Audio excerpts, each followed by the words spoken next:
Episode 121, Harvey is Getting Married. Evelyn had received a call from an unknown number. Upon asking the identity, the man answered, "I am the steward of the Cage Mansion. Mrs. Cage requested that I call, as I have a matter to discuss with you." Upon hearing that it was the Cage family, Evelyn felt like she had just received a nasty surprise. She said hurriedly, "I have nothing to talk about. I have nothing to do with Mr. Cage anymore. Please don't disturb me." First, it was Harvey, and now this. She really couldn't take it anymore. "Mr. Harvey was at your house a few days ago. This matter was brought to the attention of Mrs. Cage. For your sake, and the sake of your family, please meet me." The steward was very kind and polite, but Evelyn was not a fool. She immediately recognized the threat. She clenched her fists. She was not afraid, but she was fearful that Mark would get involved. Evelyn said with difficulty, "All right, I will see you," and hung up the phone. Cindy returned after some time, holding a cup of coffee in her hand. Cindy didn't say anything. She put the coffee on the windowsill. Evelyn took it from her, feeling a tiny bit of hope. She lowered her head and gathered some courage. Cindy, I have to go out." "Are you going to see Harvey again?" Cindy asked. Evelyn quickly shook her head. "No, I'm not going to see Harvey. I'm going to see the Cage family's steward. That old lady is prejudiced against me. I think she wants me to stay away from Harvey, and I need to explain I have no wish to be involved with him." "Really?" Cindy asked coldly.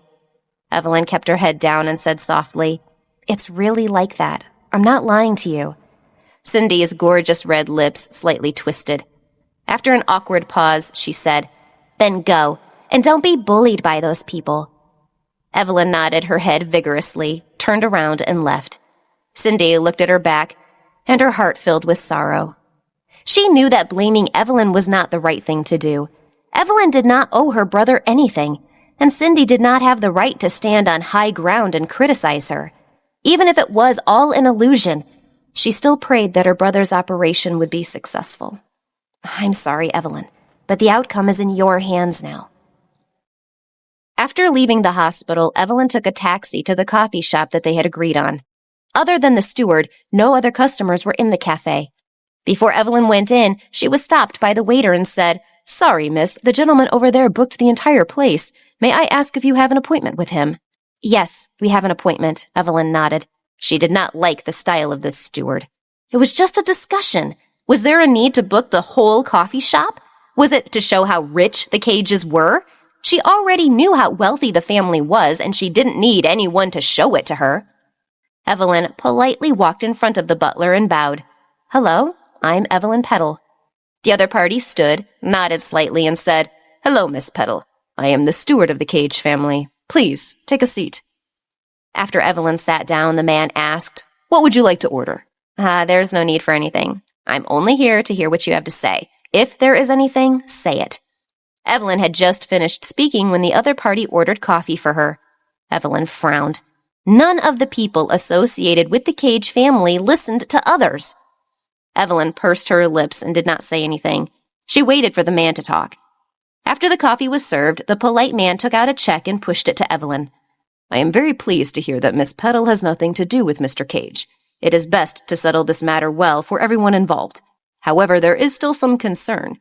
So, may I ask Miss Petal to accept this check? For business people, money is always more practical than verbal promises. Taking money can help people get rid of any lingering doubts. Please accept it." Evelyn was expecting this. For rich people, money was the only solution to every problem. Evelyn glanced at the check and said calmly, "I took the initiative not to have anything to do with Harvey Cage anymore. I already have a boyfriend, and I don't need this check. Please take it back." "We believe it would be better for Miss Petal to accept it.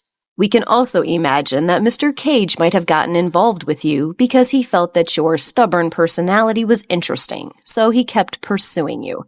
Therefore, if you behave like other people and accept our money, the young man would lose interest in you."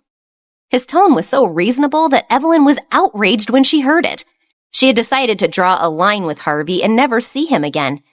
Could it be that even the slightest bit of greed couldn't be left behind? She only wanted to save some of his memories, but the Cage family would use the money to kill those. Harvey would have forgotten about her immediately if she had been materialistic, like any other woman. She did not want to be like that, and she just wanted the person she liked to remember her the way she was. Was such a request too much? I don't need it, Evelyn said. She pushed the check back and said, "Your people have your ways, and I have my principles. I said I don't want it. Besides, I don't need you to interfere with my business with Harvey. I am the one who decides what I do." "I'm doing this for your benefit. Mr. Cage will be engaged to Miss Masterson soon, and the wedding will take place in a month. If you are still involved with Mr. Cage, the family will certainly be troubled," the man said calmly. Evelyn's pupils dilated and her body stiffened. "Is he getting married?" Evelyn asked. Her breathing became cold. Her ears were ringing. The man nodded calmly. "Yes, the wife is the daughter of another successful family. Miss Petal, you would have met her at the last party." Evelyn was stunned. Her blood became cold. She was not sure if her heart was in pain or if this was a shock. How could this be? He said he would never get married. He was a devil and had no heart. He would never be with any woman. Evelyn had always thought this way. Because of this knowledge, she could stay by his side without any desire for a future. But now, what was this person saying? He said he was getting married. What a joke. Where did this joke come from? How could it be so? "Miss Petal, are you all right?" the steward asked. Evelyn came back to her senses. She held her forehead, took a few deep breaths, and said, I'm fine. Congratulations to Mr. Cage. And now you don't have to worry about me anymore. I will get married soon to my boyfriend, so there is no need to worry about Harvey and me. I will never have anything to do with him again." She did not know how she staggered out of the coffee shop. She wandered out to the street. Evelyn did not know where she was going and did not think about it. Harvey's marriage had nothing to do with her. She knew from the beginning that she and Harvey couldn't get married, but she didn't understand why he hadn't told her. She would never have gotten close to him if she had known. If she had known that he was someone else's fiancé, she wouldn't have felt so profoundly trapped, betrayed Timothy, or felt such pain as she was feeling now. She did not dare to think about how Harvey Cage had been trying to kiss her and embrace her during this period, mocking her heart's stupidity. Was the tenderness just a game? She knew that this love would not come to fruition because she did not expect him to fall in love with her. She had already regressed so much, so why would he still be so cruel to her? She had even had to hear about the marriage from someone else. What the hell was she? Harvey wanted to marry another woman, yet she was still fooling around with him? Harvey had given her enough reasons to push him from her life, but she had been unsuccessful in doing so. Was this the last straw?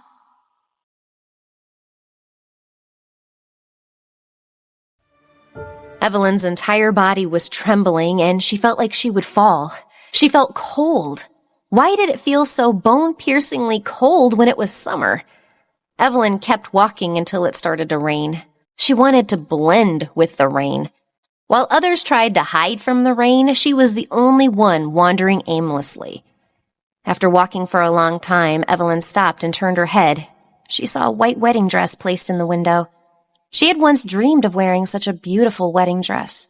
At that time, it was Timothy she had those thoughts about. This was the best possible outcome. Everything that had gone off track had been reconnected. She and Harvey had returned to the paths that did not intersect. They were two parallel lines that would no longer merge. Harvey's marriage had nothing to do with her. He was helping her make up her mind faster.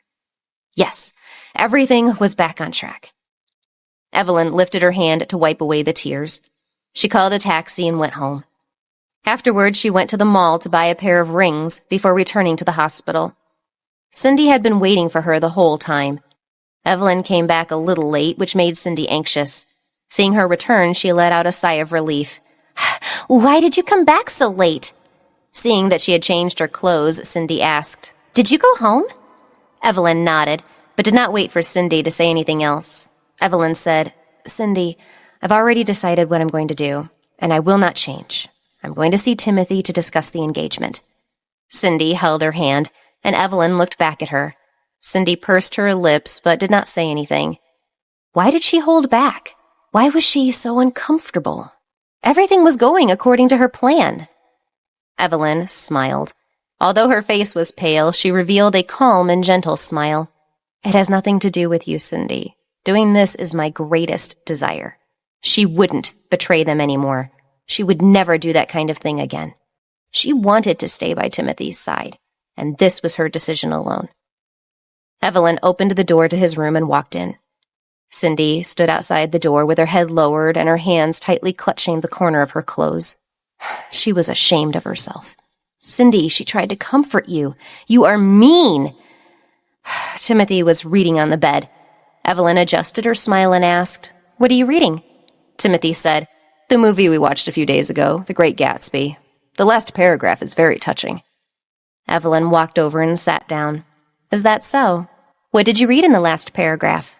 Timothy lowered his head and smiled. He said, Gatsby believed in the green light, the orgastic future that year by year recedes before us.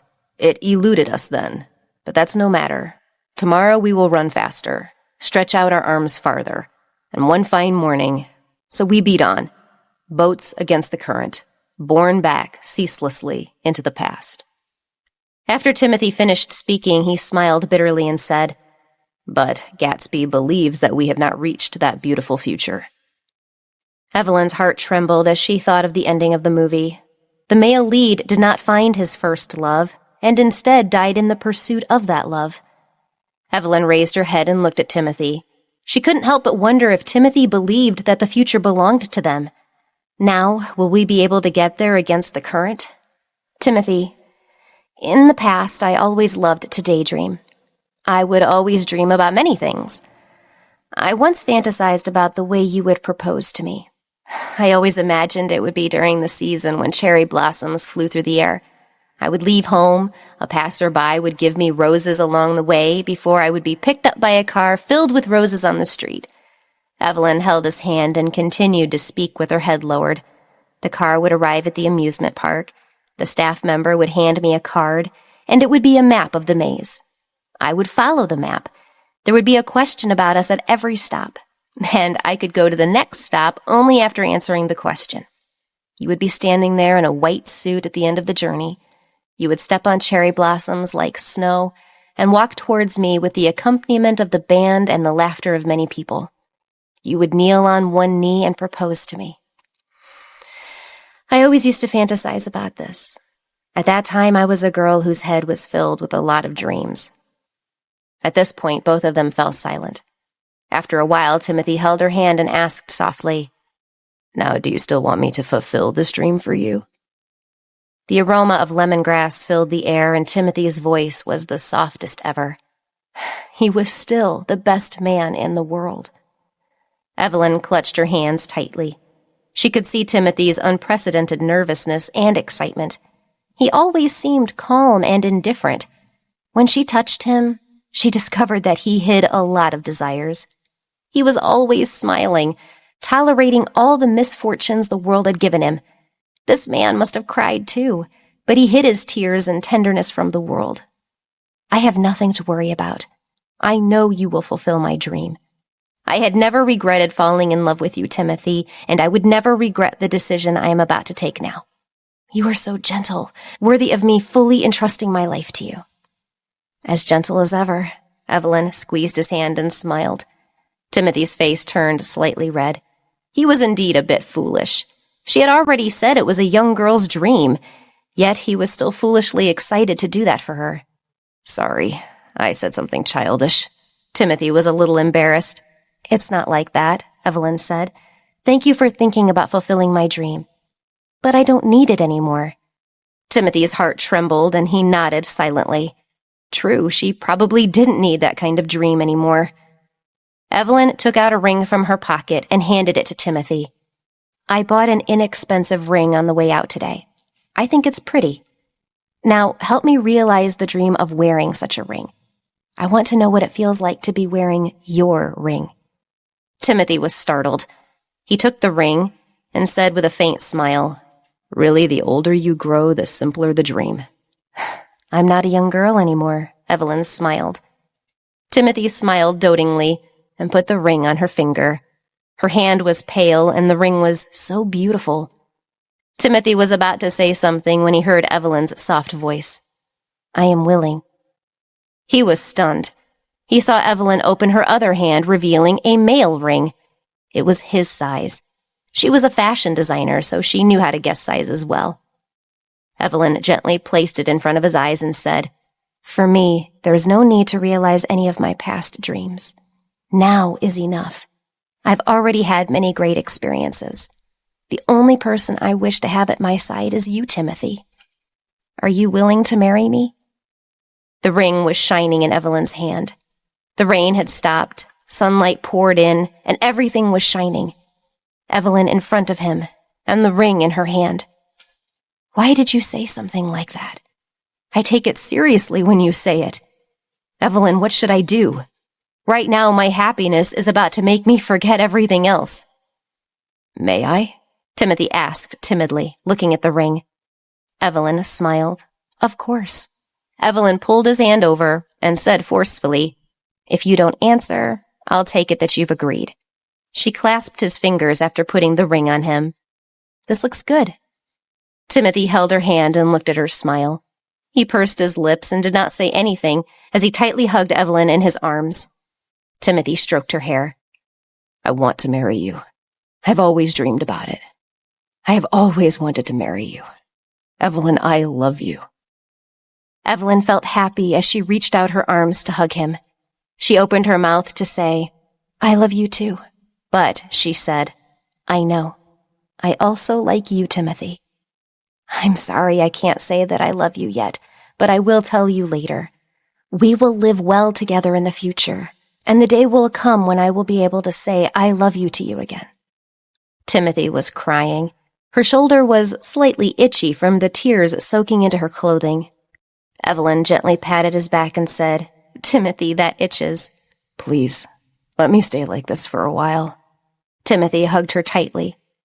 Timothy knew that he could not resist Evelyn's charms. The ring on his finger was burning and warming his entire body with the emotions he was feeling. Thank you for what you've done for me. To be able to meet you and fall in love with you in this lifetime is indeed my happiest experience. The day I met you, my whole world changed. You said you would be my sunflower, but I knew you were the sun that lit up my life. When the steward returned to Dolores's place, Harvey was there. When he saw Harvey sitting there, he respectfully said, Sir, you're back. Harvey looked at him expressionlessly. Without saying anything, he went straight to his grandmother. He never liked this steward. He hated anyone who obeyed the old woman's orders. After entering his grandmother's tea room, Harvey said in a cold voice, Why did you call me here? His grandmother sipped her tea and did not even raise her head to look at him. She snorted coldly and said, You rude fellow. Harvey leaned over. Grandma, why did you call me here? Harvey pretended to be polite and sat down. The older woman put down the teacup and said with a cold face, The suit for your engagement party has already been sent over. Have you tried it on? Does it fit? I didn't try. It's not important. And there's no reason for so many preparations, Harvey said sternly. He had no interest in the engagement. Why would he want to try on a new suit? His grandmother said in a husky voice, Marriage will not do you any harm. It is about time for you to give up resisting. I have already arranged the matter, and there will be people looking after you. Don't think of creating any trouble. Harvey shrugged his shoulders unrestrainedly. Really? Then let's see how much trouble I can cause. His grandmother knew that saying anything would be useless. After all, Harvey had long planned to create trouble in the engagement. Everyone in the Cage family knew that he did not want to marry. I called you here today because of the matter between Zach and Robert a few days ago, she said. Her voice was very stern. Since Robert is not qualified to be the assistant at the company, Zach will continue his responsibilities. However, the Cage family will not allow the situation between him and Raquel to continue. This is the final ultimatum. Do you wish to advise him? If you want to keep him, I will give you a month to persuade him. Harvey poured himself a cup of tea and asked, "Why are you so confident that you can break them up?" His grandmother looked at him seriously and said, "This is the law of our world. It is foolish for someone with a low status in life to challenge someone at a higher position. The Cage family does not care about a mere assistant." Harvey smiled. The smile on his lips spread and he narrowed his eyes. "Grandma, I am eager to see your methods. I want to see how ruthless you can be in breaking up Zach and Raquel, the same way you treated my parents." A cup of warm tea splashed onto Harvey's face. The older woman's body trembled, and she angrily threw her blue and white porcelain teacup against the wall. She cursed angrily. "Uncultured bastard! Who do you think you're talking to?"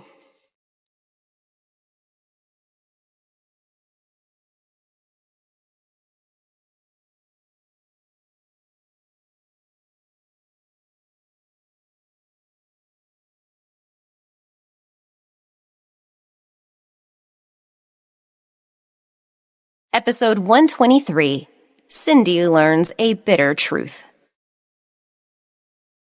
With a wave of his hand, Harvey pushed his pitch-black hair soaked with tea out of his eyes and said, "Well said, Grandma. You're the one good at insults, and I'm the uncultured one." Harvey gave his grandma an icy, chill look. "Who made my parents die early? I didn't have my parents to raise me." "You get out!" His grandmother's angry shout attracted the steward's attention. The man ran over in a panic and saw the older woman's trembling body. He hurried to support her and spoke anxiously. "Please, calm down, madam. You know you can't handle this anger." At that moment, Harvey had already stood up and patted the liquid off his body. He looked very polite as he bent over his grandmother and said, "Since you insist, grandmother, I will take my leave." Harvey turned around and left with his head held high. He didn't even look at her to see her still shaking with rage. She propped herself up against the table as her ears buzzed. She could not forget Harvey's cold gaze. There was a deep hatred there, and she felt that she would be swallowed one day by what she saw in those eyes. Terrifying. Genuinely terrifying. Harvey came out of the mansion and got into his car where Zach was waiting. When he saw Harvey, he silently handed him a towel. Harvey said without expression, "The towels are always ready. It seems I would keep needing them more and more." Zach sighed helplessly. "Because you have a bad temper every time you come here. It looks like you got splashed with tea." Harvey glanced at the house and said, "The air here is so rotten that it makes me sick. Drive now and leave this damn place." He never forgot that he had been forced to live here, separate from his parents while they were still around. He only got to see them once in a while. He always thought his parents were busy, so they never had time for him. He learned later that, as the heir, he was imprisoned in this house, and that the old witch did not allow his parents to see him. The driver nodded and drove away. Harvey closed his eyes and leaned back in his seat. He muttered, "The old woman wants to break you and Raquel up. You have to be careful." "Okay, I got it. Thank you for telling me. I hope you two can win," Harvey said, closing his eyes. Zach looked at him and smiled. "I hope so too, as I believe Raquel and I have a long and happy future in store." Harvey didn't say anything. Future? He had never thought about his future. He was living a life above millions of people every day. As for his future, he had never thought about it. Perhaps the future was not that good for him, so he could not imagine anything about it at all. Harvey felt a little irritated. He would be engaged next Wednesday, and he had to see Norman. He wondered how the kid was getting things ready. Before that, he wanted to contact Evelyn. That woman. "By the way, Zach, help me send someone to check again the school Evelyn went to before she turned 16. The places she stayed in and the other information I know seems false. Please find someone to check into her background and that of her brother," Harvey said. He opened his wallet, took out a photo, and held it out to Zach. "Also, see if you can find photos of her when she was young. Please be thorough." Zach blinked and looked at Harvey's bulging wallet. The corner of Zach's mouth twitched. He remembered that he was at Evelyn's house a few days ago.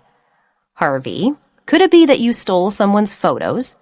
Harvey frowned and said unhappily, "What are you talking about?" I'm the CEO of a large company. Why would I steal photos from that woman?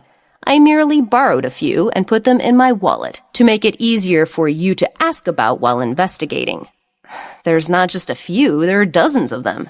Zach pushed his glasses up and pointed them out. Harvey, you are the respected boss of a large company, Zach thought. Don't do something that only a pervert would do. Harvey saw him staring at him and felt a little impatient. What are you looking at? It's just a few photos. Evelyn won't mind. Once you are done with your investigation, return the photo to me. The corner of Zach's mouth twitched even more violently. This is not your photo. How can you treat it as your own? Zach realized that Harvey had been acting strangely ever since he met Evelyn. He was either following her or investigating her.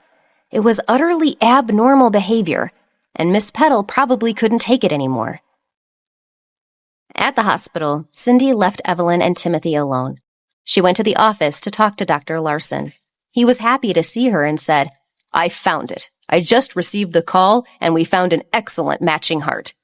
Cindy was extremely excited when she heard that. Really? This is true? Dr. Larson nodded and said excitedly, Yes, it was all thanks to the CEO of the Cage Group helping this time. CEO of the Cage Group? Who? Cindy's face stiffened as she looked at Dr. Larson in confusion. Dr. Larson was also stunned. I thought only Timothy didn't know. You don't know either? Cindy was perplexed. Her pretty face was full of confusion. Know what? The doctor's heart was filled with doubts and ominous premonitions. Dr. Larson thought about it and decided that he should talk to her about it. He said, The CEO of the Cage Group is Harvey Cage, who found the best medical team and sent people to find us a matching heart. I don't know why he helped, but I need to thank him. Because of his help, the surgery has a much higher chance of success. Cindy was stunned. Why would Harvey do this? Thinking of Evelyn, Cindy hurriedly turned around and ran back. When she got close to the room, Evelyn had just come out. Cindy was panting as she grabbed her wrist. Follow me. Wait, Cindy, where are we going? Cindy did not answer her and brought her to the hospital's courtyard. After the rain, the yard was filled with the fragrance of soil and green leaves. The golden sun hung on the horizon and sprinkled a gentle light throughout the space. Why did Harvey send a team to help with my brother's surgery? Cindy asked. Evelyn looked at her calmly and said, You know? Cindy's face turned pale and she said, You already knew, didn't you? Could it be that you asked him for help? Evelyn shook her head. I did not ask him for anything. He was willing to do it. Let him do it. He will not ask for anything in return. I can't give him what he wants, thought Evelyn. Cindy looked at her and felt a little angry. What was this attitude? Just let him do it. There is no reason for Harvey to help without wanting something in return. Tell me, what does he want? Cindy didn't like the way this was going. Evelyn looked at her anxious face. Initially, she wanted to hide it. She had no choice but to tell Cindy. She did not want to say it because it was meaningless. He said that he wanted to cure Timothy's illness and then openly come and rob him of me. Evelyn replied as she lowered her head and turned the ring on her finger. Cindy's eyes widened. Harvey was fighting for Evelyn in his way. So what did she do? There were no bad people here. Harvey wasn't. Evelyn wasn't. Timothy wasn't. She was the only bad person. Why didn't you say anything about it earlier? I wouldn't have let you and my brother. Cindy covered her mouth and took a step back in pain. She had messed things up all by herself. The ring was already on the finger. What should she do?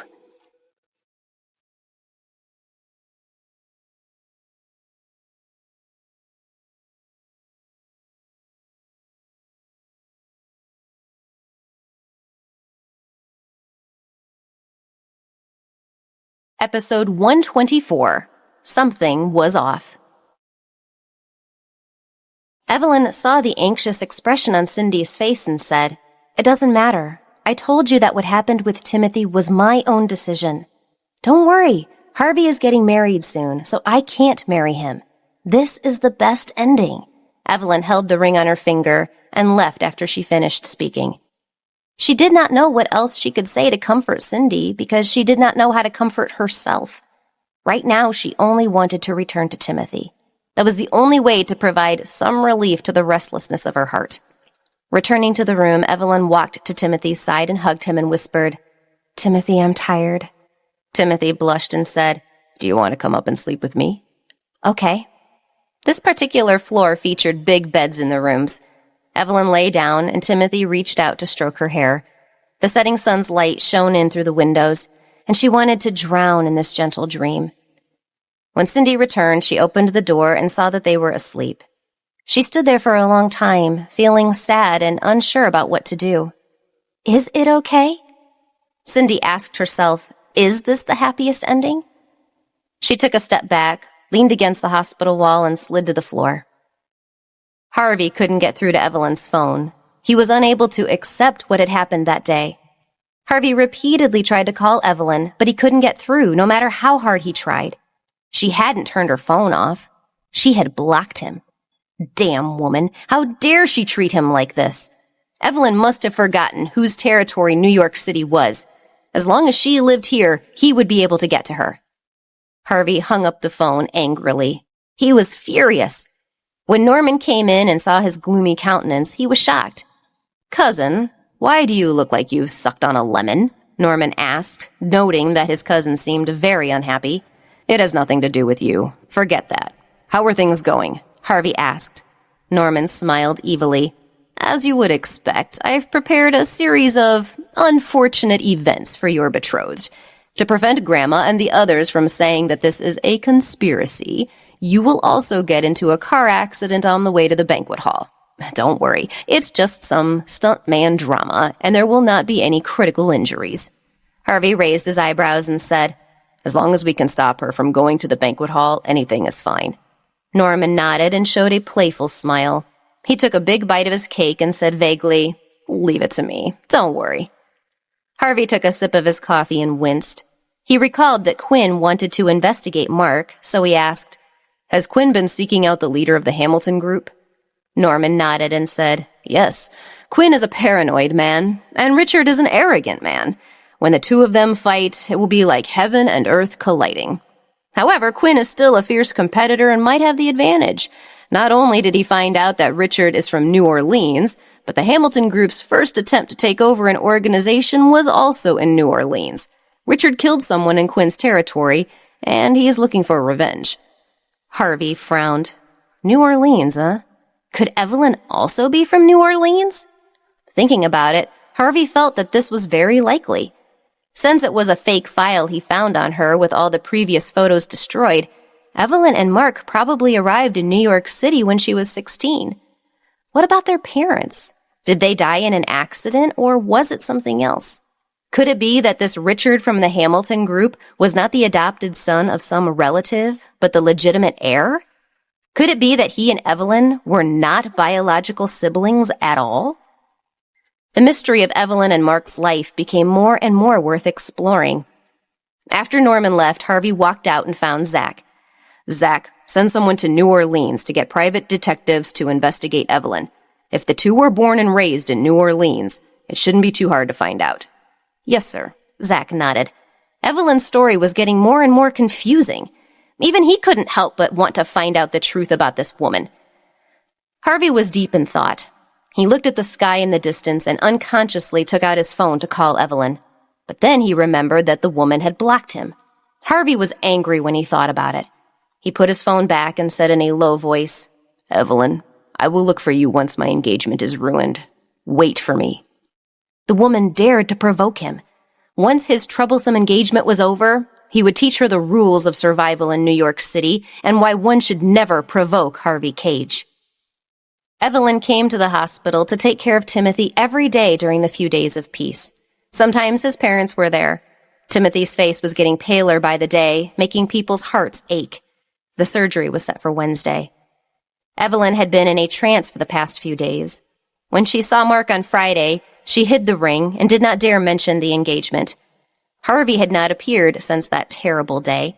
Evelyn thought he must have lost the desire to play these boring games with her.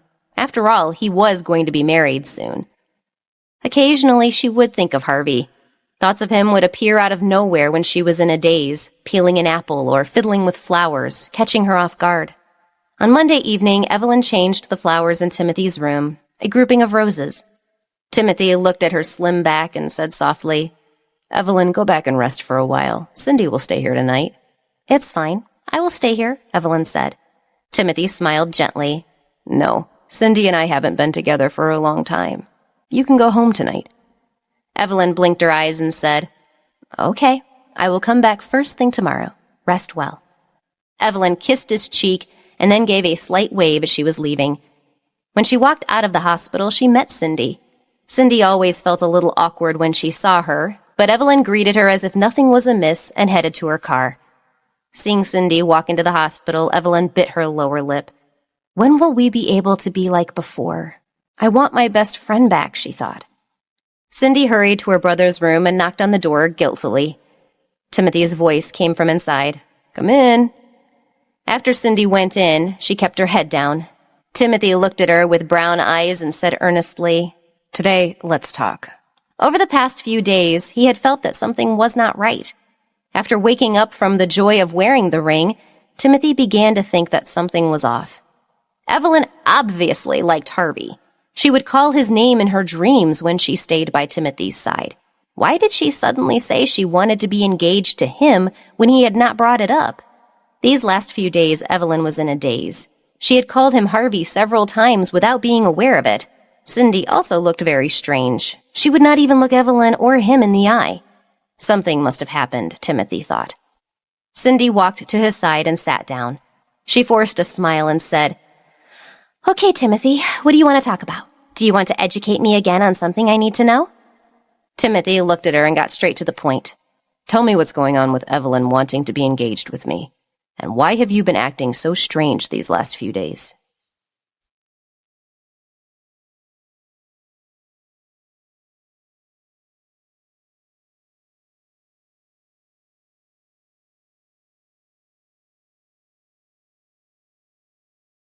Episode 125, Cindy Confesses.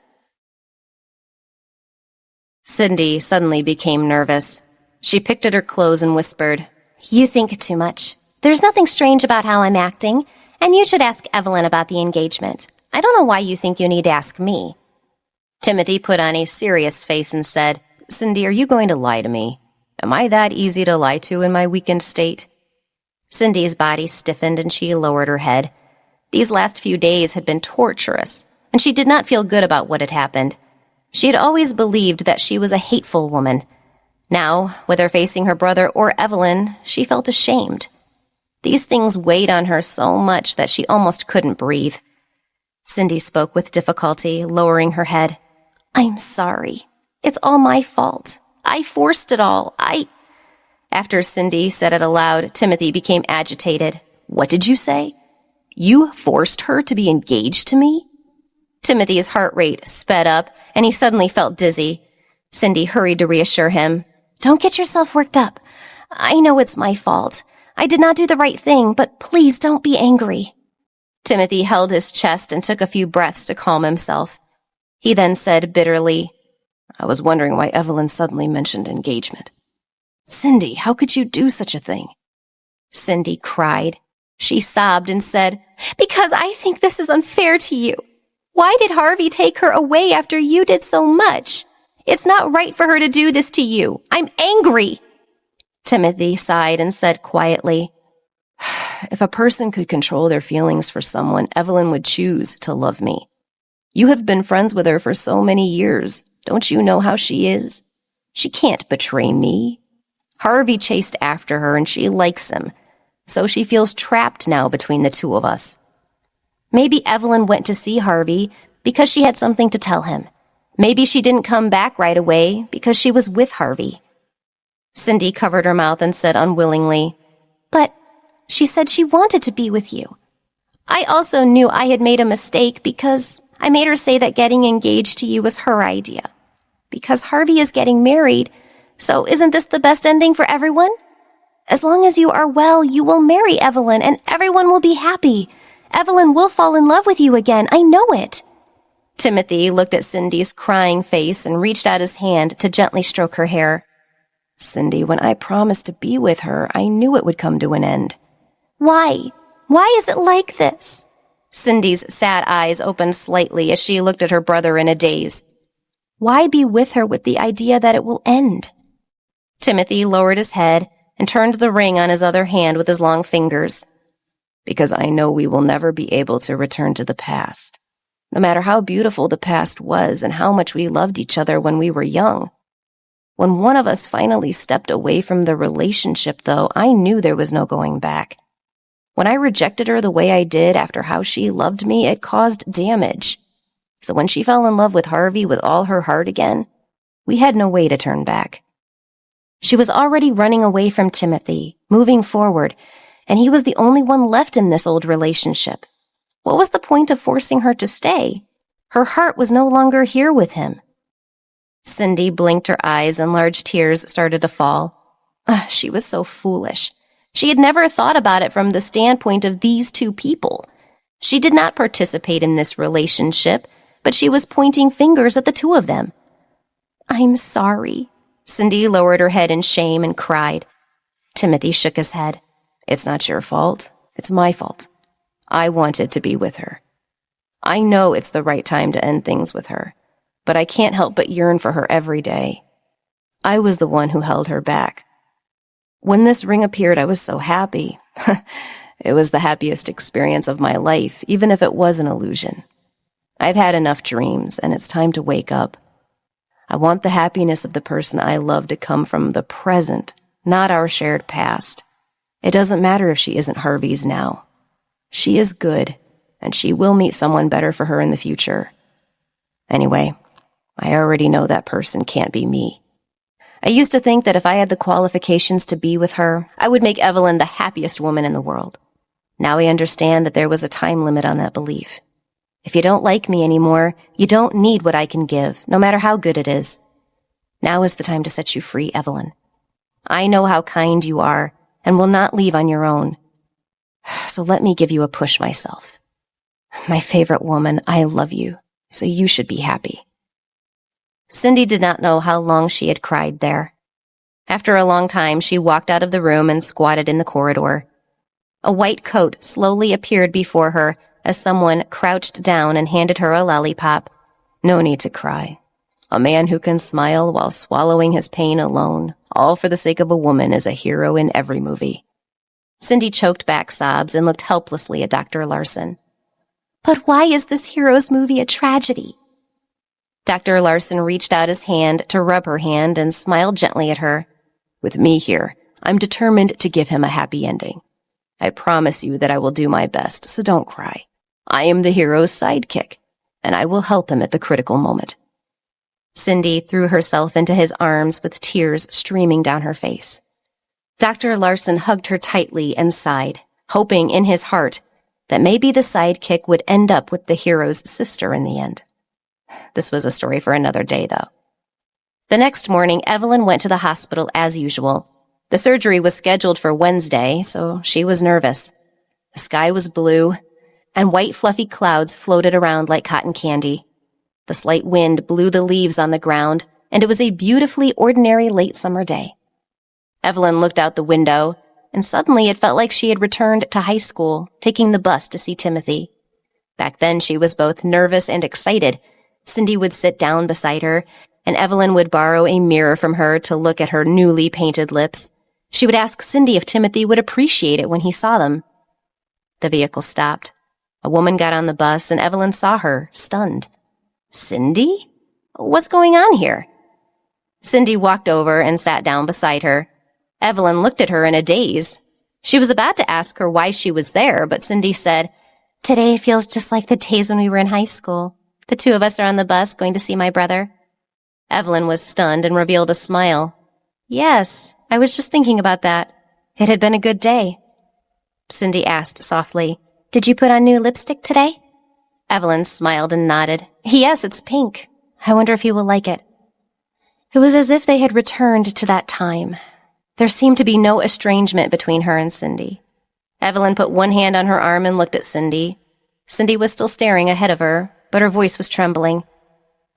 "No matter what happens, we are good friends. So I forgive you, and I hope you can also forgive me." Tears welled up in Evelyn's eyes as she held her hand tightly. "Since you are a good friend, you don't need to say anything about forgiveness." Cindy lowered her head and softly said, "This is your personality. That's why you are always being used. Huh? Evelyn thought she did not hear Cindy properly. Cindy rolled her eyes and said, It's nothing. Because you're such a fool, my brother and I want you to be happy. You're already such a fool. If you are not happy, you shouldn't do this to please others. So I've decided to let you fly away from Timothy. The two of them arrived at the hospital. After getting off the bus, Cindy said to her, Please be especially good to my brother today. The surgery will be tomorrow. Evelyn raised the package in her hand and said, Of course, I have prepared his favorite foods for him. Cindy looked at her clean, smiling face. Tears welled up in her eyes again. Cindy curled her lips into a smile. You smile like an idiot. Evelyn blinked her eyes and shrugged. She turned around and walked towards the hospital.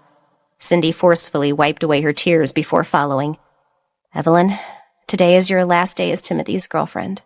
You have to perform well.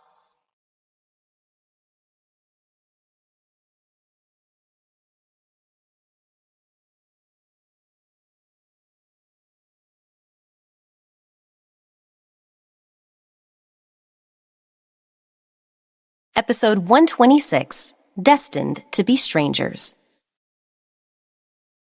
There was a bustle in Harvey's office early in the morning. Mr. Cage, from now on, we will be responsible for protecting you 24 hours a day. Harvey said coldly, looking at the people lining up in his office. Get out of here. Don't hinder my work.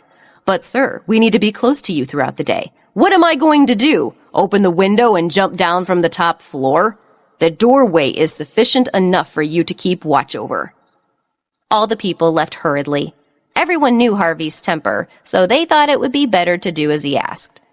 The employees couldn't help but whisper among themselves. They felt that it was strange to have so many bodyguards. Seriously, why were these people here? The CEO was not under threat of being assassinated or anything, was he? The bodyguards followed Harvey all day, and eventually they followed him to the house. Harvey knew that his grandmother had arranged for them. He could not drive them away with his bad attitude alone, so he had to let them do whatever they wanted. At 5 p.m., Evelyn put the apple that had been cut to look like a rabbit's ear on a plate. Timothy's parents had been there the whole day and they had just left. Because tomorrow was the surgery, they would come back later during the night. Only the two of us are left, Timothy said. Evelyn nodded and said with a smile, Even Cindy's left. It gives us time to spend alone with each other. Timothy raised his head and looked at Evelyn gently. Evelyn, thank you for this time. I am really happy, Timothy said. He held her hand and kissed her on the lips. Every second I spend with you is like heaven to me. Evelyn held his hand and rolled her eyes. What are you talking about? We still have a lot of days ahead of us, and we can continue this long after your surgery proves successful. Timothy lowered his head and touched the ring on her finger. He said in a soft voice, Evelyn, I want to wake up and have breakfast together. I don't want to leave this dream world behind me. Evelyn said firmly, In the future, we can realize these things together and not let it be just a fantasy again. Timothy raised the corner of his lips and smiled gently at her. No, I don't care about such fantasies anymore. It's enough for me to have my memories. Evelyn, I'm sorry. Thank you for everything you've done for me. But if I get off the operating table, I might not be able to take your hand and walk into the future. Evelyn's pupils contracted as she stared stiffly at Timothy, who was smiling. His smile was so gentle that it was no different from his usual smile. But why couldn't she understand his words? The corners of Evelyn's mouth stiffly lifted and she forced a smile. Timothy, don't say such words. I don't plan to leave after you recover, so that's why I said that the one who can't continue is me. Timothy held Evelyn's small hand and said, After the heart transplant surgery, I may not be the Timothy I am now. The heart is the organ that controls everything in the human body.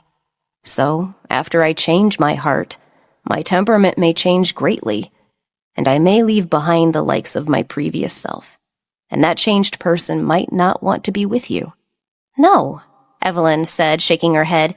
Timothy, even if you change your heart, you will always be the same person you are now. Timothy held her hand and said thoughtfully, Evelyn, this is a heart transplant. This kind of large-scale surgery will cause many uncertainties. I really can't guarantee the future.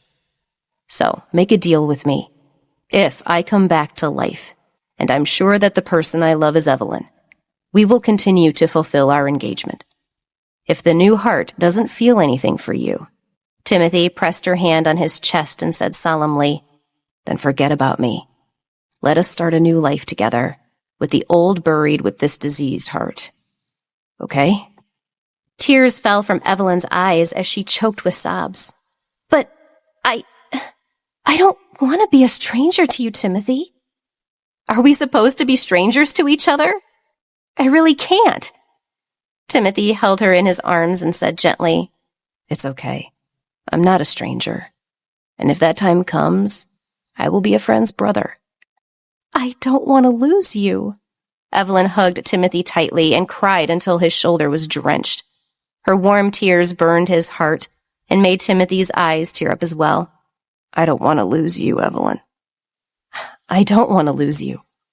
I want to hold you, but our feelings are not the same. Please laugh and smile, as you are the girl I love. I want your smile to be the last thing I remember. I want you to smile every time you see me. At first it may be a little sad, but later on you'll be smiling happily beside the person you love." Evelyn came out of the room and walked down the hallway in a daze. She walked while she imagined she was on a road in France, full of parasol trees, and sitting down in a chair beside that glorious path. The green leaves rustled and the setting sun danced. At some point, a person sat beside her, and a pleasant voice sounded next to her, sounding like a gentleman. "You seem so sad. Care to tell a stranger your problems?" Evelyn did not look at him, but she immediately knew who it was. He was a stranger who would appear unexpectedly to help others in times of need. Evelyn blinked her eyes, and large tears fell from her eyes. She said with a trembling voice, "Can you listen to a story about a certain person I care for and myself?" "Although you are a stranger, tell me about it." "I like this person, had a crush on him, and chased him for 5 years. At that time, I thought he was the best man in the world. I don't like him anymore, but he is still the kindest man. Although I don't like him anymore, he is still very important to me," Evelyn said and covered her mouth. Tears kept flowing. The man looked at her and gently handed over a handkerchief. "To make you cry like this for him, I believe he is indeed a good man." The woman was crying very hard. She covered her mouth and covered her face. She did not want to cry, but tears kept falling from her eyes. Her sad look made Luke's heart ache. He held the handkerchief in his hand and thought of the day that year when she broke down and cried. At that time, when he saw her crying like this, he ran away. A young boy who could not comfort a crying girl ran away timidly. He did not know how to comfort her when she was crying in the old days, but he could care for her now. He had an impulse to hug her, but he also had an instinctive timidity. He felt that even if he hugged her, his embrace would not be able to give her warmth. Luke sat silent and listened, wondering who the man she spoke of was to her. Just what kind of man was he, to make her cry for him like this? To think that even if she didn't like him, he was still the kindest man. He started to envy the man he didn't know at all. "I'm envious of him. That person occupied your memories and must have met you at the right time. As for us, we met at the worst time. The beginning wasn't good and the end was terrible. You were sad, miserable, helpless, and I was miserable, timid, and stupid. So we're destined to be the way we are now. And I'm destined to be a kind stranger you've forgotten me entirely. I now must listen to stories that have nothing to do with me and people I don't know anything about. I thought it was enough to be a friendly stranger. I could face it and make up for my mistakes in the past, but I guess I was wrong." Luke kept Evelyn company until sunset, and the sky was completely dark. Evelyn calmed down a little, having soaked the entire handkerchief. Evelyn said with a red nose, "Sorry for wasting your time." Luke smiled. "A gentleman can't just leave a crying lady behind. I'm a little hungry. Care to eat with me? I know you probably don't feel like eating, but a good bowl of soup might do you some good." Evelyn had no reason to reject him. She nodded. "Yes." They were eating at a roadside restaurant when Luke looked at her and said, "When I was in school, I was very rebellious. My parents did not care about me and always gave me living expenses, which I squandered quickly. After that, when I was starving, a girl I knew would give me her lunchbox every day. However, the girl's lunchbox was not enough for me, so she would use her allowance to treat me to a meal.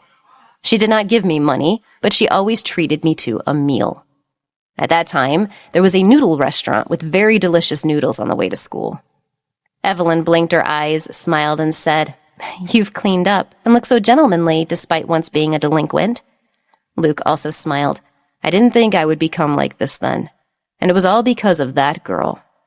Maybe I hoped I could become a man she could rely on." "So, are you with her now?" Evelyn asked. Luke shook his head and said, "She moved away. We had a conflict before she moved away, and I ran away. After that, I regretted it. I spent all my living expenses for a month to buy a gift to apologize to her, but she had already left. After that, I never saw her again." Evelyn's heart ached when she heard this. She thought that it should be Luke's first love. First love was beautiful, but unforgettable. Like her and Timothy. Luke and that girl had a fantastic start that didn't go the distance. After quietly accompanying Luke to finish his food, Luke drove her home. Evelyn leaned over him and said to him, "Thank you so much for today." Luke smiled and shook his head. "You don't have to be so polite. I didn't do anything great.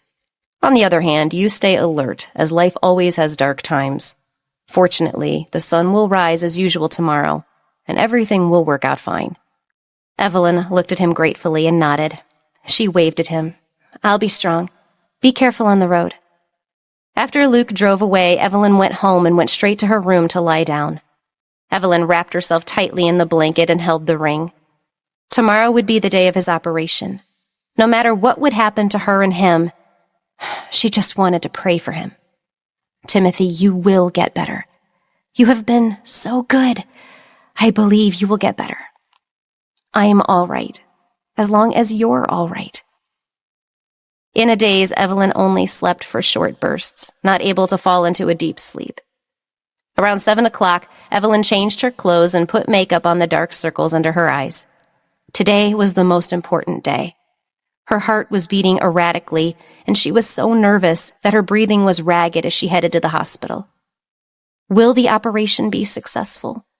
Will Timothy wake up after the surgery?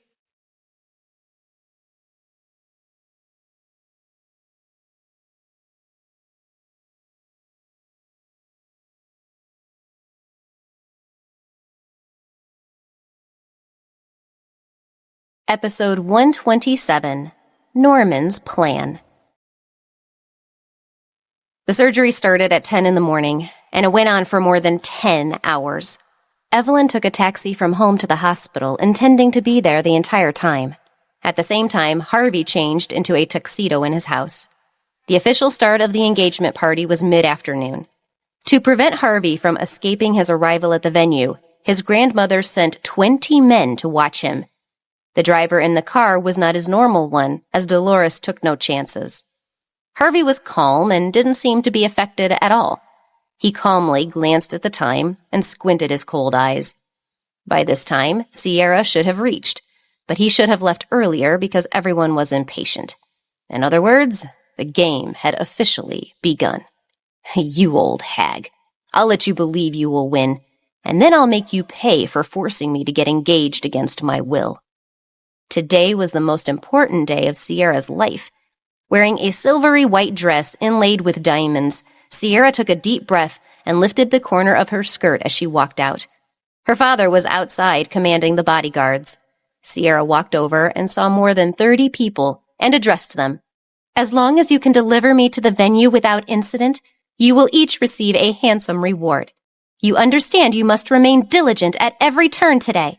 "Yes, miss." Sierra turned to take her father's hand. "Dad, you have to ensure all the arrangements. I have to marry Harvey." Her father held her hand and said, "My precious daughter, you can rest assured that no expense has been spared or detail overlooked for your happiness. I have already sent people to prepare a helicopter. If anyone causes trouble, we will evacuate you. No matter how they try to take you out, we have it covered." Sierra heard her father's words and smiled in relief. She said sweetly, "You are so good to me. Sierra got into the car. Under the protection of the 5 additional vehicles, she got on the road nervously. Dolores had told Sierra that as long as she could get to the engagement venue smoothly today, Sierra would become Harvey's wife. Therefore, she had to get to the engagement venue, no matter what.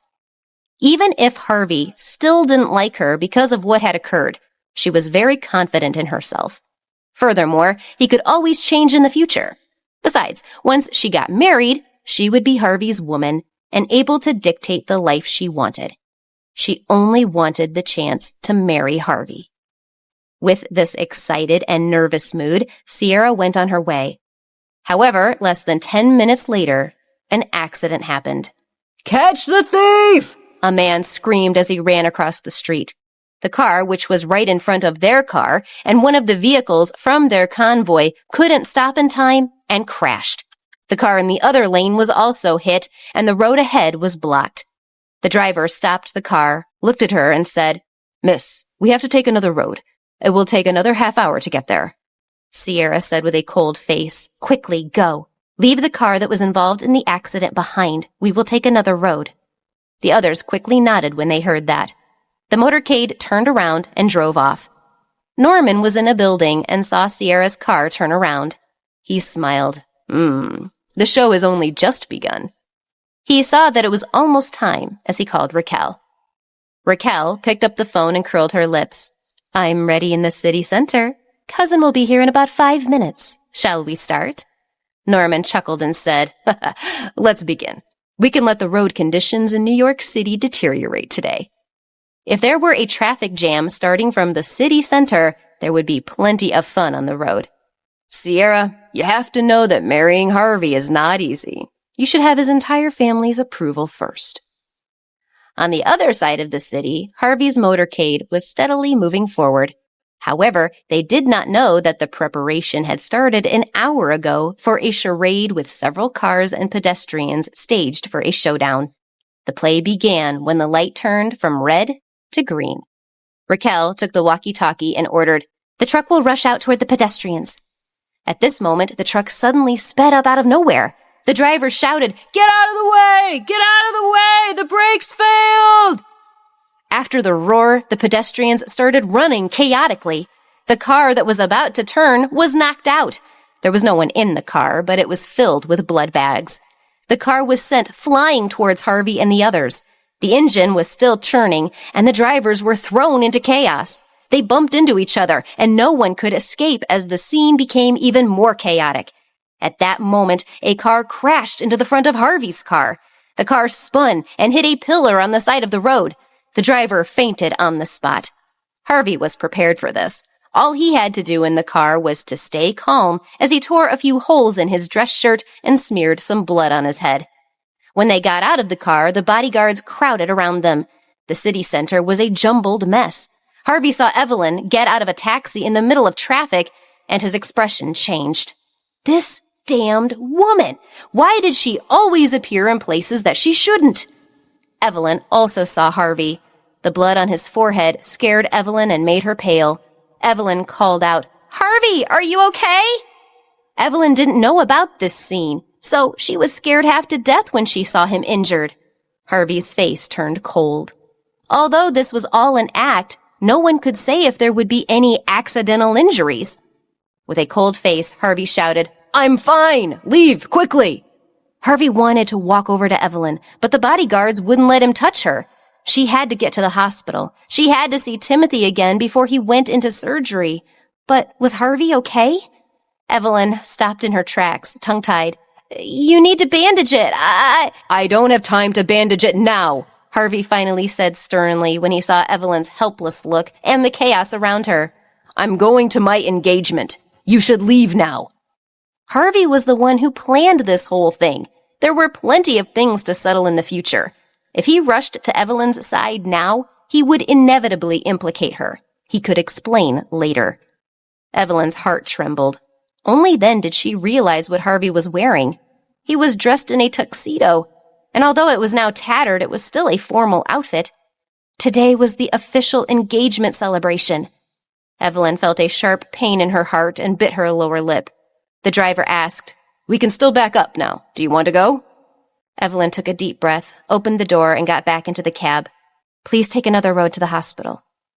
Harvey had looked anxious. He was in such a hurry to get to his engagement party. Even if he were injured, it wouldn't matter. He valued this celebration and the woman he would be engaged to. Evelyn realized that she was nothing. Everything that had happened all along was just a game to Harvey. She was just a toy. She was so stupid that she couldn't see clearly.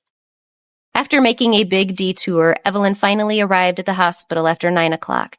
She was panting when she ran up to see Timothy before the surgery. Holding Timothy's hand, Evelyn spoke. "There is something I must say. Whether it is now or in the future, no matter what kind of relationship we have, no matter where we are, you are as important to me as my family. Even if we are not together in the future, I will be at ease as long as I know you are still in this world." Timothy stroked her hair fondly and looked deeply at her. "Me too, Evelyn. You are precious to me, so I will wear this ring. Even if I forget everything about us, even if I become a completely different person, even if I get married, this ring will be on my finger, because this is my most important gift." He wanted to remember everything about her at this moment, because he might not be able to see her in the future. He would try even harder to fight for a chance to live, because he wanted to see her again.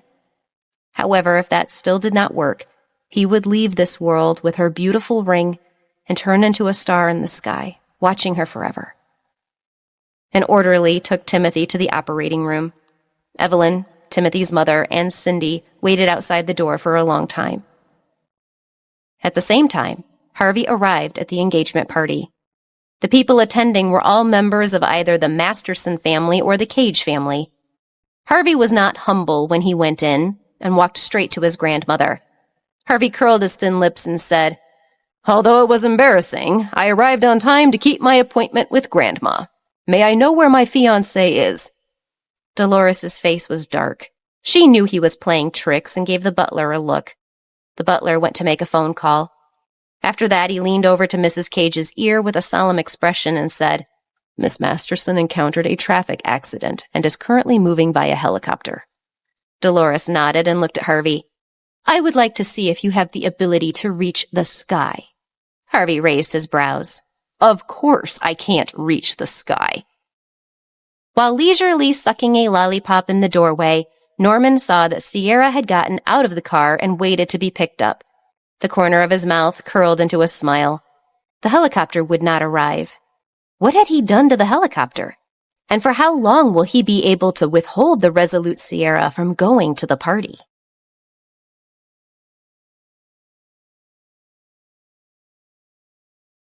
Episode 128, Dodged a Bullet.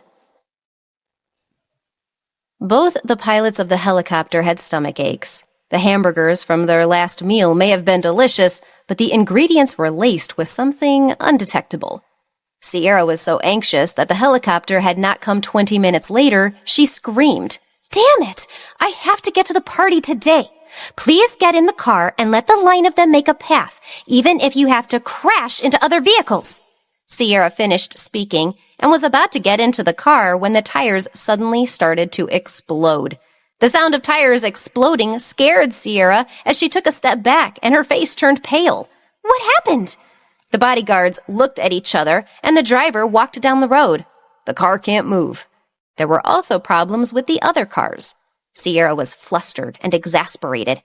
Sierra's expression was ugly, but she would not have another chance if she missed the opportunity to marry Harvey today. She immediately took off her shoes and said coldly, "Even if you need to put me on your backs and run, you must get me to my party." The bodyguards were starting to have angry looks on their faces.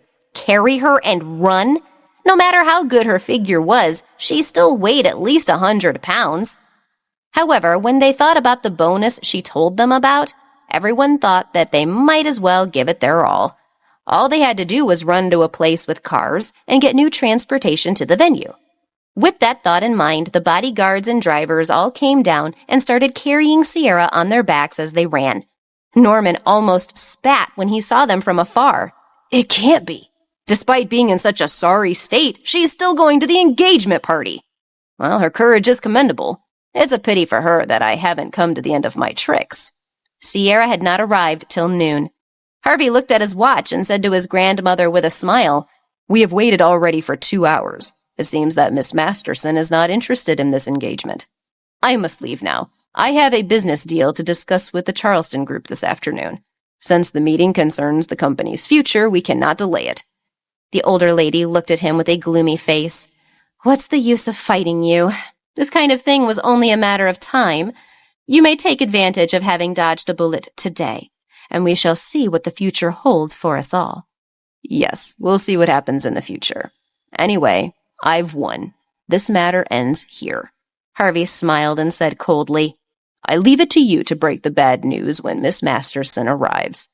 The coldness in his eyes made people shudder. Since he was a child, this grandson had a terrifying side to him.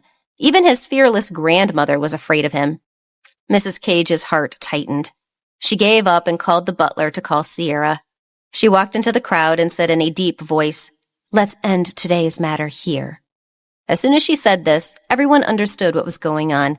None of them dared to ask more, and they left in 2s and 3s. The Masterson family had nothing to say at this turn of events, and thought this meant that Sierra was not lucky in love.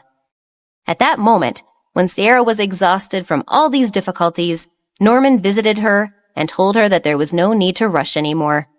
Sierra sat on the sidewalk and burst into tears. Her dress was dirty, and her makeup was a mess. She was in such a sorry state. How could she not be sad and angry? However, no one cared about all of her grievances. Norman just received a message from Harvey and happily ended his work. As Harvey walked out, he saw an unfamiliar phone number on his missed calls list that he had not noticed before. Harvey returned the call with a frown. The phone kept ringing, but no one picked up, and Harvey walked out without a care. Zach got into the car and said, "Congratulations, sir. You dodged a big bullet today." Harvey raised his eyebrows. "I did, but you're in trouble. The old woman will deal with you and Raquel soon." Zach smiled bitterly. "The trouble is unavoidable. By the way, I haven't been able to get close to you since yesterday as my phone has been restricted, so there's something I need to tell you." Harvey nodded absent-mindedly. "Yes, what is it?" "Today is the day of Timothy's surgery." Harvey was startled. Timothy's day of surgery meant that Evelyn had been on her way to the hospital when he met her this morning. "How long will the surgery take?" Zach looked at him and said, "It will probably last until midnight." Harvey nodded. He thought for a while and said, "Let's go. We will go back to the house, change our clothes, and then go to the company later." The car drove to Harvey's house. In his heart, Harvey hoped Timothy would get better. Once he got better, Timothy would be nothing in Evelyn's heart. If he died, he might leave an inedible mark in Evelyn's heart. Harvey did not want that between them in the future. A person who was no longer important should completely disappear from her heart. So, Timothy, you should live on. If you live, you will lose Evelyn. Don't use your weak body to occupy a place in her heart. I, Harvey, want that heart, and no one else can have it. Compared to Harvey, who wanted Timothy to live, Mark wanted Timothy to die. All along, Mark knew how much Evelyn liked Timothy. He and Evelyn had relied on each other for years, and Mark had not expected someone else to arrive in Evelyn's life and occupy that place of importance. Timothy was gentle and mature. He was charming, and he doted on Evelyn as a gentleman. When Evelyn fell in love with Timothy, Mark was caught off guard, and there was nothing he could do because of his age. So when he knew that she and Timothy couldn't be together, Mark was delighted. But now Evelyn was at Timothy's side again. The person Timothy once liked, who he could never forget, suddenly fell in love with him. Therefore, Mark had a feeling that if Timothy survived, Evelyn would marry him. There was no place for Mark in the story between them. No. How could such a thing be allowed to go on? The butterfly knife in Mark's hand turned many times. Ray watched him play with the knife while he was lost in thought, afraid that he would cut off his finger. He quickly said, "Stop playing. If you're not in a good mood, go to the bar and drink." Mark threw the knife on the table and said, "Don't mention the bar to me. When I think of that place, I think of Quinn. It makes me sick." The corner of Ray's mouth twitched and he smiled bitterly. You can't always be like this with Quinn. He is like sticky candy. The last time our people were injured, it was because their people interfered in our business. Mark frowned and said, "His purpose is to escort the firearms. Doing this kind of work will break the rules." Ray thought and said, "Why don't we send a few experienced people to keep a close eye on them, and then sell them out to him?" Mark shook his head and said, "This is still a compromise. If he forced us to agree, we would never be able to raise our heads in his place. Even if we want to make peace, we have to force him to lower himself." "But how do we make him do that?" Ray asked. Mark raised his brown eyes and flashed a cold smile. "Let him believe he has the upper hand for a few more days. We will attack when my sister's matter is over. He is playing tricks on me so that I will do something big for him."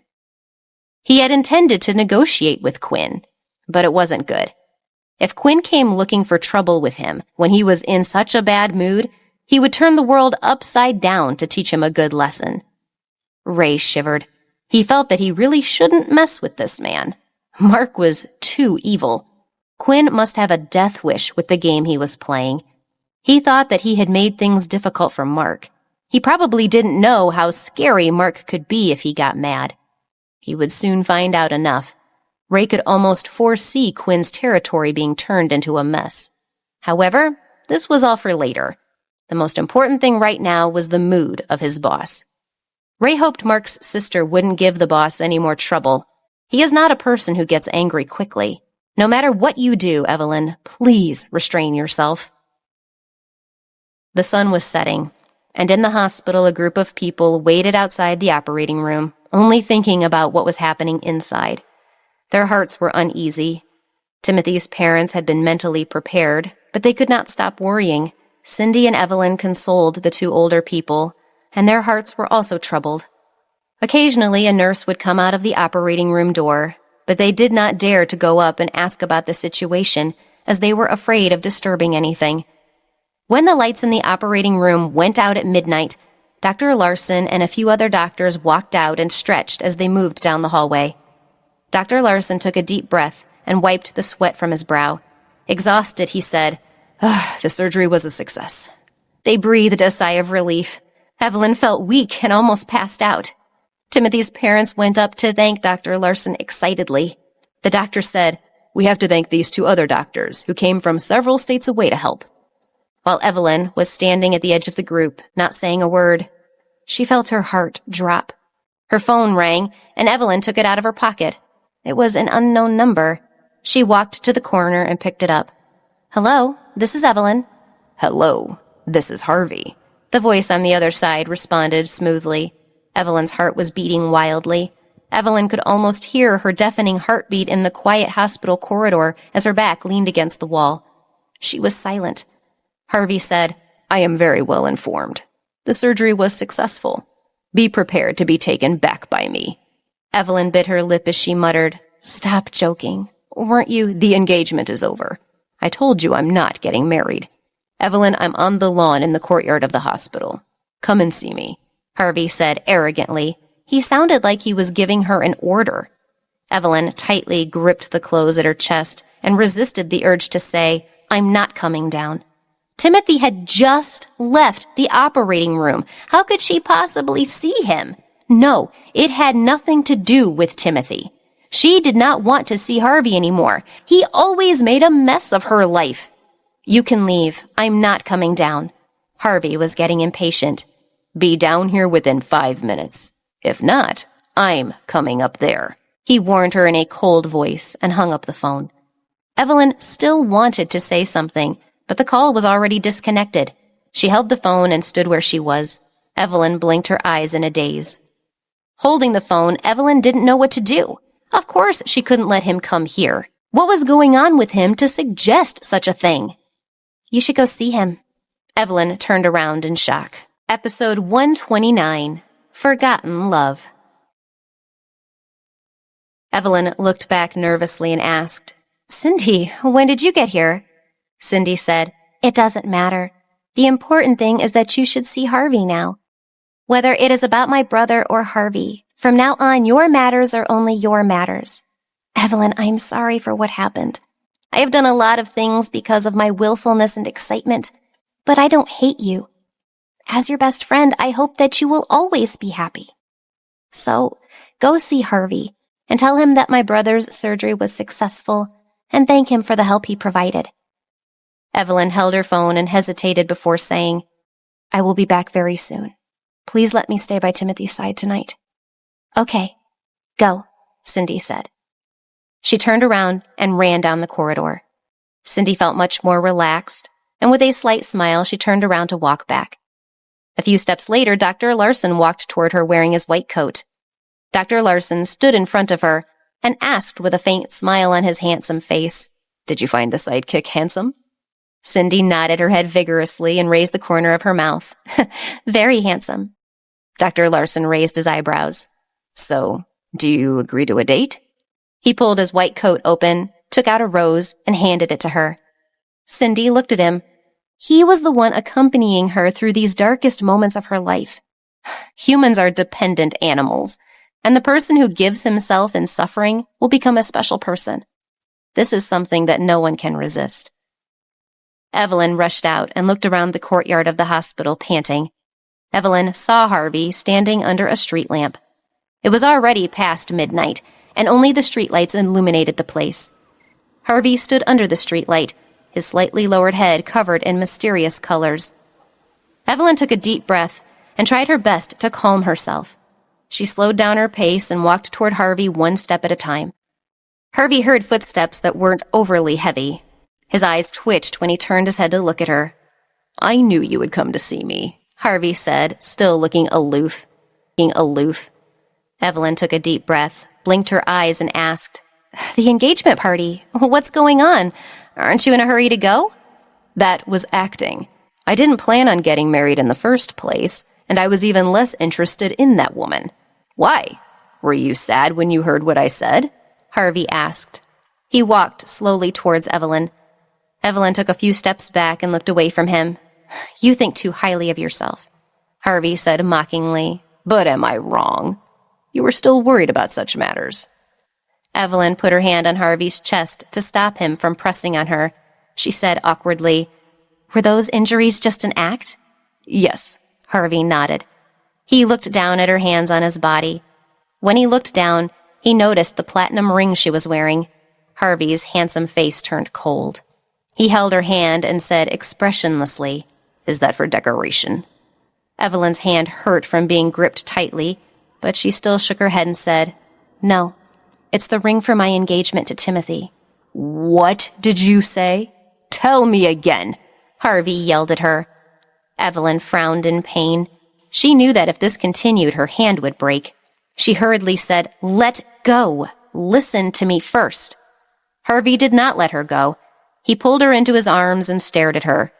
"I did not see you for a few days, and you got engaged. How dare you tell me that you were engaged to Timothy? What makes you not believe that I will not send someone to kill him now?" Against Harvey's rage, Evelyn shouted, "It hurts! Let go of me! Let me finish!" Harvey saw that her face was starting to turn pale. In the end, he couldn't bear to see her in pain. He bitterly let go of her hand and said coldly, "I'll give you a chance to explain it clearly. Otherwise, Timothy won't be able to live even if his new heart is wonderful." Evelyn lowered her head and sighed as she told Harvey everything that happened after the day she last saw him. However, she did not mention the matter of his grandmother sending people to find her. Rubbing the ring on her finger, Evelyn finally said, "I don't know if Timothy will love me, but this may be my only chance to return to a normal life. So Harvey, if Timothy still loves me after he recovers, you and I will be nothing more than friends." Harvey narrowed his eyes, a cunning light flashing through them. "What if Timothy wakes up as a changed man?" Evelyn's heart tightened. There was only a tiny probability, but she felt inexplicably uneasy. "If he doesn't come back as the Timothy I knew, I can't be your lover, but I will stay by your side and not care about the future." In the past, Evelyn had thought that love would last forever. They had to hold each other close for a long time, and it would take a lifetime for the two of them to be together. But this understanding and yearning was the reason she missed Timothy. Timothy knew that he couldn't give her a long time, so He didn't extend his hand to her. Love is the kind of thing that paralyzes the nerves. Just like people need bread to satiate their physical hunger, love is necessary to satiate their emotional cravings. If we have a chance, you and I will forget about the future this time. Harvey was silent for a moment and unexpectedly agreed. It's a deal then. When Timothy wakes up, I will come and pick you up, Harvey said. Evelyn pursed her lips and was dissatisfied with his confident look. Don't be so confident. You have to keep your promise. Don't worry, I will keep my promise. I will keep my word. But I also believe fate is on my side. Harvey smiled and said, I will wear a nice suit and have flowers when I pick you up. Evelyn stared blankly at him as he turned around. His steps were still confident in the dark and his posture was straight. Evelyn looked down and touched the ring on her finger. Which side would the scales of fate lean towards? And would she return to normalcy or continue on this unique path? She didn't know. However, some people already had an answer. Harvey believed that Evelyn would be his the day Timothy would wake up. It was because of this belief that he made that agreement with her. He had never heard that cardiovascular surgery could cause amnesia. Only a pure woman like Evelyn would believe such simple words. Timothy seemed to be reasonable enough to let go of Evelyn. Harvey admired him for being able to bear the pain and release her when he had her. If it were Harvey, he would not let go of the prey he had obtained, and there was no reason for him to let it go. The terrible engagement had ended, and Evelyn was about to return to his side. Harvey's mood was indescribably good. He got into the car and drove away with a smile. Evelyn got up from her chair and went back to the room. The next afternoon, Timothy was transferred to a regular room. During that time, Mark called Evelyn to ask about Timothy's situation. Evelyn thought that her brother was being kind, so she told him Timothy was safe. Mark said a few perfunctory words to her and hung up the phone, then threw his phone to the floor. Damn it! As I expected, there hasn't been any decline in his health. Ray sighed and picked up Mark's phone. That's the third phone in 3 days. Boss, even if we're not short of money, you don't have to throw your phone around for fun. Mark was so annoyed that he decided to go to the shooting range. Today he would shoot at the targets and imagine they were Timothy. He had almost known that Timothy's operation had succeeded. Otherwise, Evelyn would not have picked up his call, and he knew that he was not crazy enough to kill someone. It was just that he couldn't possibly let Evelyn go. Feeling depressed, Mark shot at the bullseye, imagining it to be Timothy's heart. 4 days later, Evelyn went to see Timothy on a weekend afternoon as usual. It was a sunny afternoon, and she drove to the hospital. The day was beautiful, and the leaves were rustling. Nostalgic love songs were playing in the shops she passed by. Evelyn thought about the lyrics as she looked out of the window. She knew that the boy's words were lies, and that he would change in the future. She also knew that the girl treated all his declarations of love as sweet words. She did not believe any of it, but she knew those words were what she thought she wanted once upon a time. Youth is good. All frivolous actions have the right to be forgiven. Even if the future changes between us, the one thing that will never change is the pure heart that I once had when I was young and loved you. I can never get it back, but I will always remember it. All of the love letters I'd written that year were for Timothy. I still remember that sweet melancholy when I think about them now. She eventually got into the car and took fresh flowers back to the hospital. She had an inexplicable feeling that she would see Timothy wake up. She thought about the song, their reunion, and all the crazy things that had happened lately. Evelyn walked up to Timothy's room and heard laughter from inside.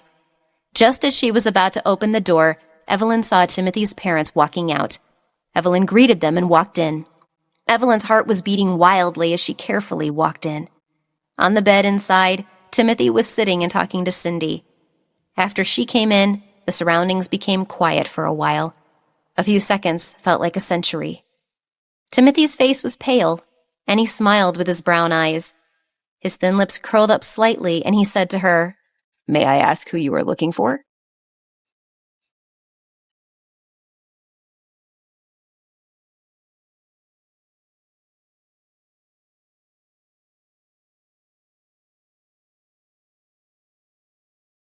Episode 130, Harvey Takes Her Home. Evelyn stood at the door with tears streaming down her face. Timothy had forgotten her. And now it was time for her to move on. But why is it so bitter? Why is it so painful? We had a deal, but why am I so sad? Miss, did I say something wrong? Why are you crying? Timothy's voice was still gentle.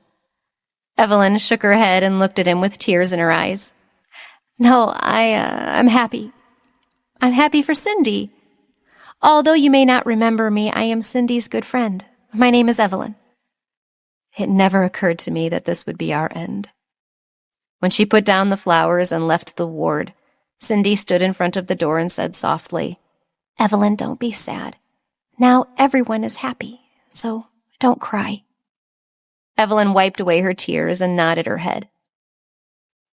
I had a crush on this man and chased him for 5 years. At that time, I thought he was the best man in the world, and that didn't change. Even if I don't have the same feelings for him anymore, he's still the most important person to me. Timothy, now you're my best friend's brother, and there won't be any more stories between us. In the future, you will fall in love with a woman, marry her, and have children, hoping that she will bring you happiness, unlike the loneliness that I have brought you. Timothy, with today as the new beginning for you, I hope that we will all be happy in the future. Goodbye, my first love. Evelyn turned around and left slowly. She never thought she would turn into bubbles one day and evaporate in Timothy's world. In the end, the smile on Timothy's face had disappeared. He lowered his head and stared at the ring on his finger. Why did you have to lie? Cindy asked with her head down.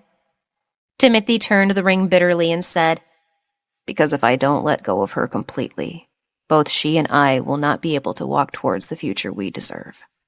Only by letting go of the guilt and feelings that she has for me will she be able to focus on her future. Only when I have no chance of obtaining her can I truly stop dreaming. After they broke up, could they still be friends? No, because they loved each other deeply and were engraved in each other's hearts. There was nothing they could do about it. Don't cry. No matter where you are, no matter what I will be in this life, the girl I love the most, just knowing you are out there someplace will be enough for me. Evelyn walked out of the hospital. It was the beginning of summer, but her mind returned to another summer in her past. At that time, Timothy was walking in front, and she was walking with her bag on her back. Timothy was telling her about his interesting classmates. Mark unhappily reached out and pulled her back. Cindy was complaining about Mark.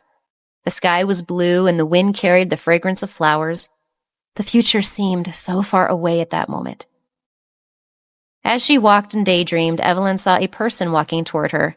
He was wearing a black and white striped suit. His black hair shone in the sun, and his handsome face made everyone look at him. He held flowers in his hands and walked towards her step by step. Evelyn stopped in her tracks. Her heart was racing and her nose was slightly sore.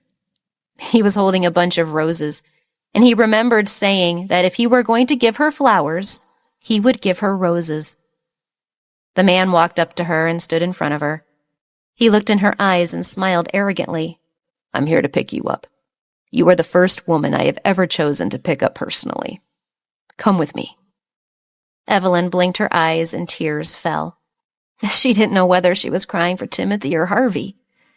It was just that her tears were uncontrollably rolling down her cheeks. Evelyn asked him, Where are we going? Harvey curled his lower lip. How about the ends of the earth? Evelyn reached out her hand and took the flowers.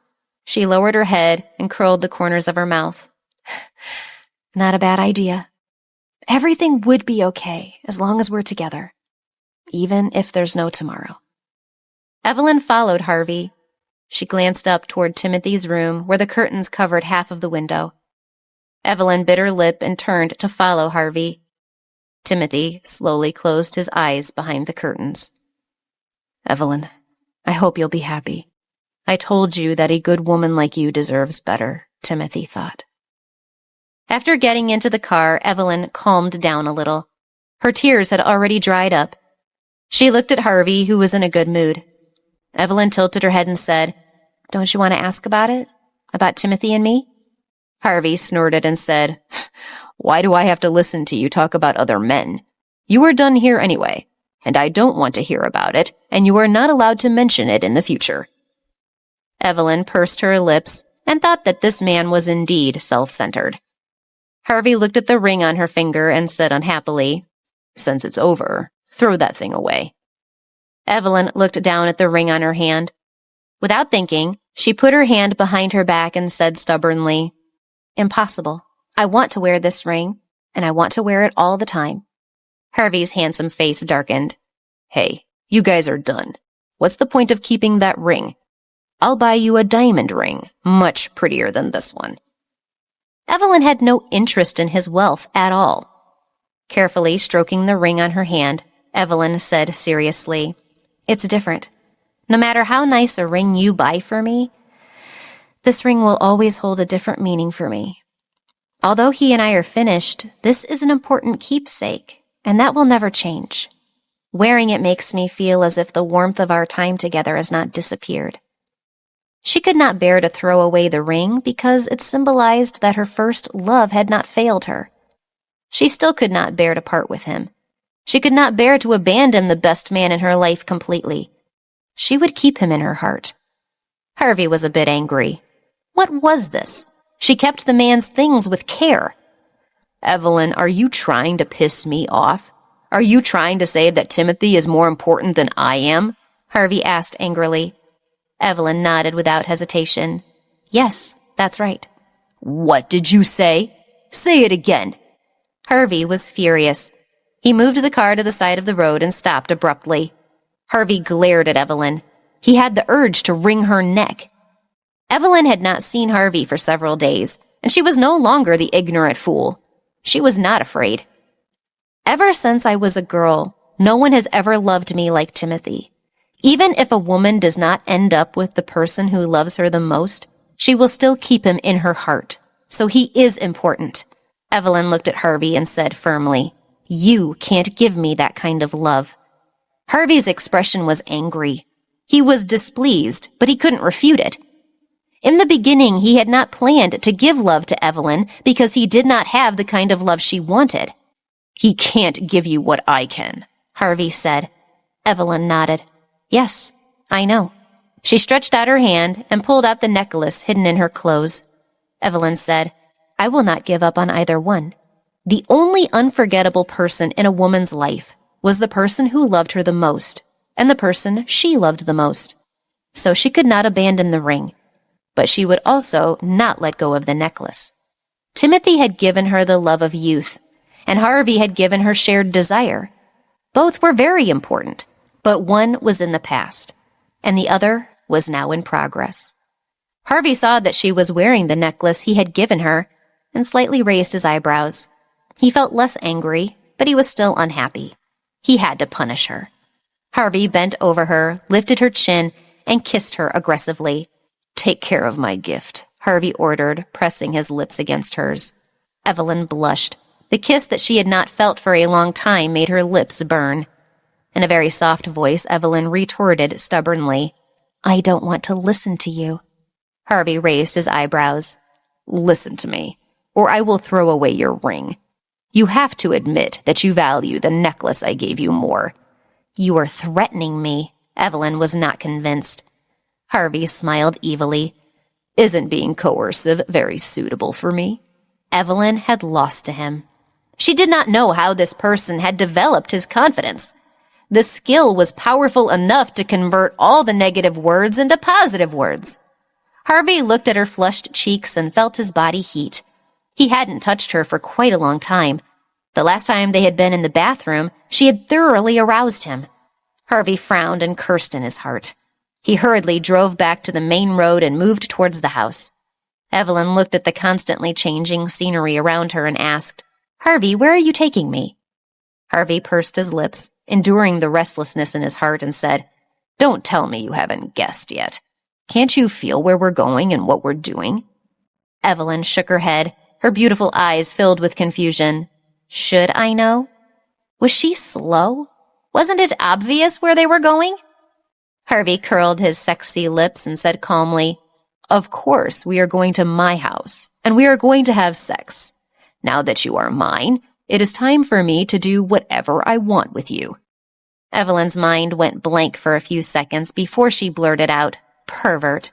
Harvey's smile became even broader. His charming voice overflowed from his lips. "It's been a long time since I've heard such weak and harmless language from you." Outside the window, the shadows of the trees were scattered and slanted. Sunlight seeped out from the dense branches of the trees and shone down. The cicadas continued to ring, and Evelyn felt a little dizzy for a moment. "Stop the car. I want to get out of the car. I don't want to go to your house with you, and I won't do that. I absolutely won't let you do whatever you want."